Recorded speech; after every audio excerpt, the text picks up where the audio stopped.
अस्सलाम वालेकुम dear students. आज हमारा टॉपिक लंग्स, फेफड़े। All the alveoli on one side constitute a lung. कल जब हमने डायग्राम में देखा था, इस डायग्राम में इसमें देखें ब्रोंकाई जब डिवाइड होती है तो वो मज़ीद छोटी छोटी नालियों में, जिन्हें हम कहते हैं ब्रोंकायोल्स, फिर ब्रोंकायोल्स मज़ीद डिवाइड होकर बनाती हैं एल्व्यूलर डक्ट। एल्व्यूलाई छोटी छोटी बारीक थैलियाँ। अब ये जो ब्रोंकाई के आगे वाला हिस्सा है, ये सारा मिलकर क्या बनाता है? एक फेफड़ा, एक लंग। दो लंग्स होते हैं, एक लेफ़्ट साइड पे और एक राइट साइड पे।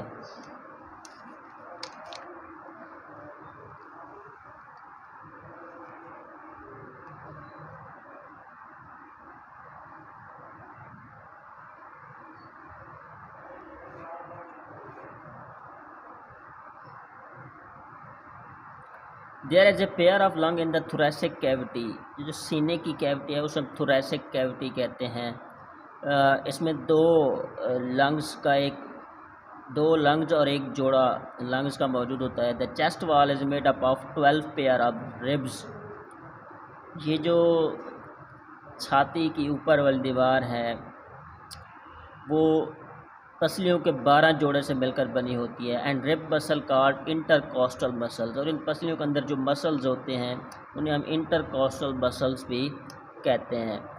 ए thick muscular structure called diaphragm is present below the lung. एक लचकदार स्ट्रक्चर जो लंग्स के नीचे मौजूद होती है और इसका बहुत अहम किरदार होता है। ये ज़रा देखें, डायफ्राम मूव्स अप। ये डायफ्राम कब मूव अप करता है? जब हम सांस अंदर लेते हैं। अब आप ज़रा बैठ के प्रैक्टिस करें, सांस अंदर की तरफ लें तो आप देखेंगे आपका सीना बाहर की तरफ निकल आएगा, आपकी छाती, तो आपका डायफ्राम ऊपर की तरफ मूव करता है। इसी तरह जब हम सांस बाहर निकालते हैं तो डायफ्राम नीचे की तरफ मूव करता है और आपकी जो छाती है वो नीचे की तरफ आ जाती है। तो ये बैठकर आपने सांस के लिए प्रैक्टिस करनी है और इसको चेक करना है कि डायफ्राम किस तरीके से सांस लेने में हेल्प आउट करता है। The left lung is slightly smaller and has 2 lobes and right lung is bigger with 3 lobes। अब ज़रा इस डायग्राम में देखिए, जो लेफ़्ट लंग है वो छोटा है थोड़ा सा, कैसे? राइट लंग से। और इसमें 2 lobes होते हैं, इसमें 3 lobes होते हैं, 1, 2 और ये 3। साइज में ये थोड़ा बड़ा होता है इस लंग से।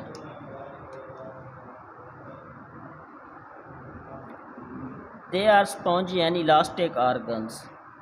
स्पॉन्जी मीन खानेदार, इलास्टिक मीन लचकदार आर्गन्स होते हैं। The lungs have blood vessels that are branches of pulmonary arteries and veins. इनके अंदर खून की नालियाँ होती हैं जो पल्मोनरी आर्टरी और पल्मोनरी वेन पर मुश्तमिल होती हैं।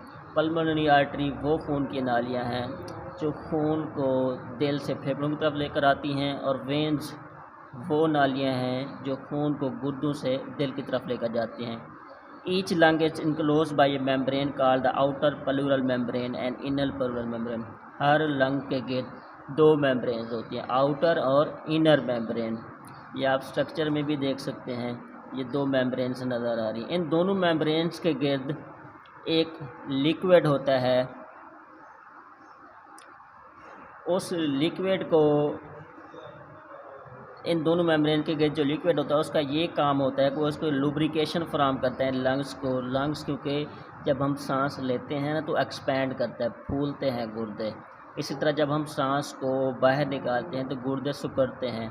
तो ये जो फूलना और सिकुड़ने की हरकत है वो बार बार करते हैं। तो लंग्स को लुब्रिकेशन फराहम करने का काम, इनके अंदर एक लिक्विड होता है ताकि इनकी जो मेम्ब्रेन्स हैं उनको आपस में रगड़ ना हो, ये फराहम करती है लंग्स के गिर्द जो मेम्ब्रेन्स होती हैं, और उनको आसानी से लचकदार हालत में, यानी वो आसानी से फूल भी सकती हैं और सिकुड़ भी सकती हैं। इस तरह उनकी हेल्प करता है, वो जो फ्लूइड इन दोनों मेम्ब्रेन्स के गिर्द मौजूद होता है। दो मेम्ब्रेन्स होती हैं, आउटर प्लूरल मेम्ब्रेन और इनर प्लूरल मेम्ब्रेन्स।